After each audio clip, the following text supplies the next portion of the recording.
స్వస్తిక్ multi speciality hospital Karimnagar లో చికిత్స ఏదైనా అత్యవసర వైద్య సేవలు వెంటనే 24 అవర్స్ అందరికీ అందుబాటులో వైద్యం. Swastik multi speciality hospital Karimnagar civil hospital opposite. నమస్తే, welcome to Suman TV Karimnagar. నా పేరు వినయ్. ప్రస్తుతం మనం కరీంనగర్ లోని ఓల్డ్ బజార్ లో అయితే ఉన్నాము.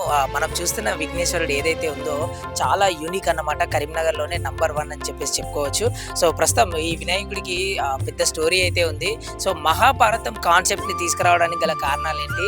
సో దీన్ని ముందుగా అయితే కరీంనగర్ గోల్డెన్ యూత్ అని చెప్పేసి వాళ్ళైతే తీసుకురావడం. గత 27 సంవత్సరాలుగా విఘ్నేశ్వరుని అయితే ఇక్కడ పూజలు అయితే చేస్తూ ఉన్నారు. ఒక్కసారి విగ్రహం ఎక్కడి నుంచి తీసుకొచ్చారు, ఏంటి అసలు ప్రాముఖ్యతలు ఏంటి, ఇట్లాంటి పూర్తి వివరాలు అడిగి తెలుసుకునే ప్రయత్నం అయితే చేద్దాం.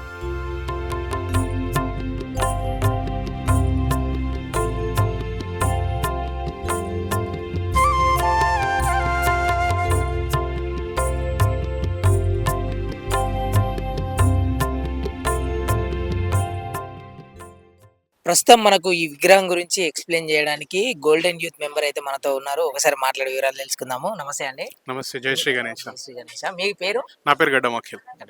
సో ఈ మహాభారతం కాన్సెప్ట్ అనేది ఏది అసలు? కరీంనగర్ లోనే ఇట్లా వినూత్నంగా ఆలోచించిందంటే మీ గోల్డెన్ యూత్ అనేది తెలుస్తుంది. అవును. అసలు ఏ విధంగా? ఈ ఇయరే కాదు, గత 3 years నుంచి, అంటే 25th ఇయర్ నుంచి మనం ఒక్కొక్క యూనిక్ కాన్సెప్ట్ తీసుకురావడం జరుగుతుంది. 25th ఇయర్ లాస్ట్ ఇయర్ మనం దశావతార్ కాన్సెప్ట్ తీసుకొచ్చినాం. దశావతార్ కాన్సెప్ట్ తీసుకొచ్చినాక అది చాలా ట్రెండింగ్ అయింది. దశావతార్ అంటే 10 అవతారాలు మొత్తం. వెంకటేశ్వర స్వామి 10 అవతారాలు, అంటే మత్స్య, కూర్మ, వామన అవన్నీ ఉంటాయి కదా, ఆ అవతారాలు తీసుకురావడం జరిగింది. ఆ తర్వాత మనం నవరస తీసుకొచ్చినాం లాస్ట్ ఇయర్. నవరస అంటే 9 ఎక్స్ప్రెషన్స్, అంటే మన మనిషి లోపల ఉండేటి హాస్యం, రౌద్రం, దయ, కరుణ, ఇవన్నీ ఎక్స్ప్రెషన్స్ తీసుకురావడం జరిగింది. అండ్ ఈ ఇయర్ వచ్చేసరికి చాలా యూనిక్గా మహాభారతం కాన్సెప్ట్ తీసుకురావడం జరిగింది. మహాభారతం రాసింది ఎవరు, రాపిచ్చింది ఎవరు, గెలిచింది ఎవరు, ధర్మం వైపు నిల్చున్నది ఎవరు అని చెప్పేసి ఈ కాన్సెప్ట్ తీసుకోవడం జరిగింది. మహాభారతం రాసింది విఘ్నేశ్వరుడు, రాపిచ్చింది వ్యాస మహర్షి ఫస్ట్ రాశారు చాలాసార్లు. రాసేటప్పుడు చాలా విఘ్నాలు కలిగినాయి, రాస్తుంటే మధ్యలోనే ఆపేయడం జరిగింది.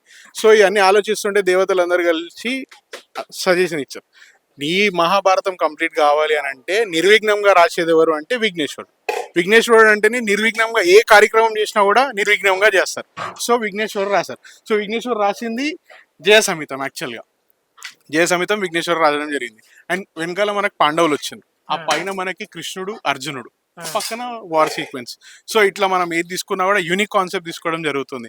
ఈ కాన్సెప్ట్ వడ్డేనే రాదు బై, చాలా ఆలోచిస్తారు. ఈ ఇయర్ అయిపోగానే మళ్ళీ నెక్స్ట్ ఇయర్ ఏం కావాలి అని చెప్పేసి ఒక 1 year నుంచి మనం దాని గురించి నెక్స్ట్ ఏం కాన్సెప్ట్ తీసుకురావాలని చెప్పేసి ఆలోచించడం జరుగుతుంది. సో ఇట్లా అన్ని ఏమంటారు, అన్ని సోర్సెస్ తీసుకొని, ఎక్కడ అంటే ఇదైతే సోషల్ మీడియాలో చూసి తీసుకున్నారు వాళ్ళు. సో అక్కడ నుంచి మనం ఆ ప్లాట్ఫామ్ నుంచే మనం ఈ కాన్సెప్ట్ తీసుకోవడం జరిగింది. సో ఐడియాలజీ అనేది మనం కమింగ్ జనరేషన్స్ కి ఒక స్ఫూర్తిగా నిల్చోవడం జరుగుతుంది. సో మీ గోల్డెన్ యూత్ లో ఎంత మంది సభ్యులు అయితే ఉన్నారు?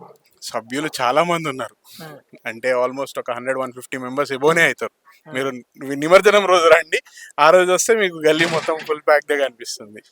సో చాలా మంది ఉంటారు, అంటే అందరికి వర్క్ బిజీలో ఎవరు అంటే ప్రాపర్ గా టైం ఇవ్వలేకపోతారు. కానీ డే 1 అందరు వస్తారు, మళ్ళీ లాస్ట్ డే కూడా అందరు వస్తారు. మీన్ వైల్ ఎవరికి టైం వీల్ని బట్టి వాళ్ళు రావడం జరుగుతుంది. అసలు ఎన్ని రోజుల కింద ఈ విగ్రహాన్ని బుక్ చేశారు, ఎవరు తయారు చేశారు దీన్ని? ఆల్మోస్ట్ 3-4 months బిఫోరే మనం కాన్సెప్ట్ ఇవ్వడం జరిగింది. మనం హైదరాబాద్ వాళ్ళు మనకి కొరుట్లలో ఉన్నారంటే వాళ్ళకి ఇవ్వడం జరిగింది. మనం ఐడియాలజీ ఇట్లా కావాలి అని చెప్తే కళాకారు అతను చేసి ఇచ్చాడు. కొరుట్లలో చేయించాం. 3 months బిఫోరే మనం బుక్ చేసుకోవడం జరిగింది. ఎంత పడింది కాస్ట్? కాస్ట్ పడింది, చాలానే పడింది. ఆల్మోస్ట్ ఇంకా అన్ని కలిపి 5 దాకా అయినాయి. 5 lakhs వరకు అయినాయి. సో ఇక్కడ రోజు ఏ కార్యక్రమాలు చేస్తామంటారు? మనం మెయిన్ మోటో అన్నదానం. అన్ని దానాల కంటే అన్నదానం అనేది చాలా చాలా మంచిది, చాలా పవిత్రమైనది. ఎందుకంటే ఏ దానం చేసినా కూడా, డబ్బులు, వస్తువు ఏది చేసినా కూడా సరిపోదు మనిషి అనేటోనికి. మనం అన్నదానం చేస్తేనే కడుపు నిండితే అమ్మ కడుపు నిండింది, కడుపు నిండా తిండి తింటే చాలు అని చెప్పేసి అనుకుంటారు. మనం మార్నింగ్ నిత్య పూజ అయిపోయాక అన్నదానం ఉంటుంది. అన్నదానం అయిపోగానే సాయంత్రం మళ్ళీ పూజ అయిపోయాక ప్రసాదం ఉంటుంది. ప్రసాదం తర్వాత మళ్ళీ సాయంత్రం అల్పాహారం ఉంటుంది. ఈ మీన్ వైల్ ఈ షెడ్యూల్లో డే 1 నుంచి డే ఎండ్ వరకు డైలీ ఒక పూజ. డే 1 మనకి ప్రతిష్ట, డే 2 మనకి సిద్ధిబుద్ధి కళ్యాణం, డే 3 మనకి శివ కళ్యాణం జరిగింది, నిన్న హనుమాన్ చాలీసా జరిగింది, ఈరోజు అభిషేకం, రేపు ఇంకో ప్రోగ్రామ్, ఎల్లుండి ఇంకో ప్రోగ్రామ్, ఇట్లా చాలా ప్రోగ్రామ్స్ ఉన్నాయి. అంటే 9 days 9 బిజీ షెడ్యూల్స్ ఉంటాయి. తర్వాత మనకి థర్స్డే రోజు జగన్నాథ్ రథయాత్ర ఉంది, రేపే కదా, రేపు జగన్నాథ్ రథయాత్ర ఉంది. చాలా బాగుంటుంది, మీరు అప్పుడు కూడా రండి, అందరు రండి అని చెప్పేసి నేను కోరుకుంటున్నాను. సో ఇంకొక విషయం ఏంటంటే ఇట్లాంటి పెద్ద పెద్ద భారీ గణపతులను తీసుకొచ్చేటప్పుడు చాలా సమస్యలు అయితే తలెత్తుతా ఉంటాయి. అలాంటిది ఏదైనా మీకు జరిగిందా? అలాంటిది మాకు జరిగిందా అని అడగదు, జరిగింది మాకు లాస్ట్ ఇయర్. చాలా అంటే చాలా డ్యామేజ్ అయినాం, అంటే విగ్రహం డ్యామేజ్ అయింది, మనుషులు డ్యామేజ్ అయినరు, టైం డ్యామేజ్ అయిపోయింది. ఆల్మోస్ట్ మేము ఒక 3 days హైదరాబాద్లో స్టే చేసి థర్డ్ డే మేము జర్నీ స్టార్ట్ చేసినాం. జర్నీ స్టార్ట్ చేసినాక ఓఆర్ఆర్కి వచ్చినాక ఓఆర్ఆర్ దగ్గర గణేష్ బయటికి రాలి, మళ్ళీ ఓఆర్ఆర్ నుంచి మళ్ళీ వేరే రూట్ చూసుకొని మళ్ళీ అక్కడికి వెళ్ళి రావడం జరిగింది. అది అయిపోయాక కుకునూరుపల్లికి వచ్చినాక అక్కడ రైల్వే బ్రిడ్జ్ క్రాసింగ్ దగ్గర అక్కడ చాలా ప్రాబ్లం అయింది. నవరస గణేష్ తీసుకొచ్చినప్పుడు 2 గణేష్ మహారాజ్ పైన ఉండే, అది వైర్ దాటికి వెనక పోయి రివర్స్ కొడితే మా తమ్ముడు అనిల్ను డూడ్ ఇద్దరు సాయికృష్ణ అని ఉంటాడు, వాళ్ళ తలకే పైన పడ్డది. ఒక బ్రదర్ వైర్లు తాకితే సడన్ గా కిందికి దుంకితే ఆయన కాల్ డ్యామేజ్ అయింది. అన్ని శ్రీమాన్ బైది కాల్ డ్యామేజ్ అయింది. చాలా అంటే చాలా ప్రాబ్లమ్స్ ఫేస్ చేసినాం. అంటే మనం ఇచ్చిన హైట్ ఒకటి, అతను చేపించిన హైట్ ఒకటి, చాలా ప్రాబ్లం అయింది మాకు లాస్ట్ ఇయర్. అండ్ మా టైం కూడా చాలా వేస్ట్ చేసిండ్రు హైదరాబాద్లో. మేము ఎవ్రీ ఇయర్ ఒక కళాకారు పోతుండే, ఆయన మా టైం చాలా వేస్ట్ చేసిండు. అండ్ మనం అనుకున్నది అంత రాలేదు, అంటే ఓకే వచ్చింది కానీ మనం అనుకున్న విధంగా రాలేదు. సో దేవుడే మాకు ఇంకొక సోర్స్ ఇచ్చిండ్రు. సో ఈసారి వేరే దగ్గర వెళ్ళడం జరిగింది, అంటే బ్యాక్ టు రూట్స్ అన్నట్టు అక్కడ వెళ్ళినాము. ఈసారి అయితే మాకు ఏ విఘ్నాలు లేకుండా నిర్విఘ్నంగా మేము తీసుకొచ్చినాం ఈసారి గణేష్ మహారాజ్. అంటే పోయిన ఎన్ని సంవత్సరాల నుంచి ఇట్లా కాన్సెప్ట్లు తీసుకొస్తా ఉన్నారు మీరు? 27 సంవత్సరాలు అవుతుందని తెలుస్తుంది. అవును, 27 సంవత్సరాలు అవుతుంది. 25th ఇయర్ నుంచి మనం కాన్సెప్ట్ గణపతి స్టార్ట్ చేసినాం. అంటే ఇంకో 15-20 years దాకా మన దగ్గర కాన్సెప్ట్స్ ఉన్నాయి, అన్ని కాన్సెప్ట్స్ ఉన్నాయి. కానీ అంటే మన బ్రాండ్ మార్క్ కనిపించాలంటే మనం 25th ఇయర్ నుంచి మనం ఒకటి మన యునిక్నెస్ ఉండాలని చెప్పేసి 25th ఇయర్ నుంచి స్టార్ట్ చేసినాం. సో 26th ఇయర్ లో ఏం తీసుకొచ్చారు? నవరస తీసుకొచ్చాం, నవరస లాస్ట్ ఇయర్ నవరస తీసుకొచ్చాం. దీని తర్వాత మహాభారత్, ఇది 27th ఇయర్. ఓకే, అప్పుడు హైదరాబాద్ నుంచి తీసుకొచ్చారు. ఇప్పుడు ప్రెసెంట్ ఈ విగ్రహం పర్టికులర్ మనం కొరుట్ల నుంచి తీసుకొచ్చాం. కొరుట్ల నుంచి తీసుకొచ్చినప్పుడు మాకు ఎటువంటి ఆటకం లేకుండా ఇవన్నీ మీకు ఒక ఫిగర్ లేక కనిపిస్తుంది, కానీ యాక్చువల్ గా ఇవన్నీ ఆ పైన ఇది సపరేట్, బ్యాక్గ్రౌండ్ సపరేట్, విఘ్నేశ్వరుడు సపరేట్, వ్యాస మహర్షి సపరేట్, పాండవులు సపరేట్, వెనకాల ఉన్న ఒక్కొక్క బ్యాక్గ్రౌండ్ అన్ని సపరేట్. మళ్ళీ ఆ కళాకారు అతను మా గురించి వచ్చి అన్ని సెటప్ చేసి మేము అన్ని సెట్ చేసుకొని పెట్టుకుంటే మళ్ళీ అన్ని అసెంబుల్ చేసి ఇచ్చాడు. సో విఘ్నేశ్వరుడికి నచ్చిన లడ్డు ఎన్ని కేజీస్ పెట్టారు, అసలు ఏంటి అది? ఆల్మోస్ట్ 25 kgs ఎబోనే ఉంటుంది. 25 kgs ఉంటుంది. ఇంకా నచ్చిన వాళ్ళు తీసుకొచ్చి పెడతా ఉంటారు. మేమైతే 25 kgs పెడతాం. సో పోయిన సంవత్సరం ఎవరు తీసుకున్నారు లడ్డు, ఎంతకు పోయింది వేలంపాటలో? వేలంపాట అనేది ఏమి ఉండదు మా దాంట్లో, మీ దగ్గర అట్లా ఏమి ఉండదు. అది విఘ్నేశ్వర ప్రసాదం, సో అందరికి అందజేస్తాం, అట్లేమి ఉండదు. వేలంపాట అనేది ఏమి ఉండదు మా దగ్గర. అండ్ కలశం కూడా మనం ఒకటే పెడతాం, 10 కలశాలు పెట్టి 10 మందికి అట్లేమి ఉండదు. ఒకటే కలశం, విఘ్నేశ్వర ఇస్తే వాళ్ళకే కలశం ఇచ్చేస్తాం. విఘ్నేశ్వర స్పాన్సర్ వాళ్ళకే కలశం ఇచ్చేస్తాం. సో అన్నదాన కార్యక్రమాలు ఎలా ఉంటాయి? అన్నదాన కార్యక్రమాలు చెప్పాను కదా, చాలా బాగుంటాయి. డైలీ నిత్య అన్నదానం ఉంటుంది మనకి. అన్నదానమే కాదు, అల్పాహారం కూడా నిత్యం ఉంటుంది. అంటే డే 1 ఉండదు, లాస్ట్ డే కూడా ఉంటుంది. డే 1 ఒక రోజు ఉండదు, సెకండ్ డే నుంచి కంటిన్యూస్గా ఉంటుంది మనకు అన్నదానం. సో అందరికి ఉన్న మెయిన్ క్వశ్చన్ ఏంటంటే ఇన్ని వర్క్స్ అనేది ఎలా జరుగుతా ఉన్నాయి మీ దగ్గర? సో ఇన్ని వర్క్స్ అంటే గోల్డెన్ యూత్ కంటే గోల్డెన్ యూత్ ఆర్గనైజేషన్ అనేది చాలా బాగుంటుంది. ఎందుకంటే మా టీం అంతా ఆర్గనైజ్డ్గా వర్క్ చేస్తారు. మార్నింగ్ పూజ నుంచి మొదలు పెడితే నైట్ కూరగాయలు తెచ్చేదాకా ఒక్కొక్క టీం ఒక్కొక్క వర్క్ చేసుకుంటూ పోతుంది. ప్రసాదంకి ఒక టీం ఉంటుంది, పూజకు ఒక టీం ఉంటుంది, సోషల్ మీడియాకి ఒక టీం ఉంటుంది, రిసీవింగ్కి ఒక టీం ఉంటుంది, ప్రసాదాల దగ్గర ఒక టీం ఉంటుంది.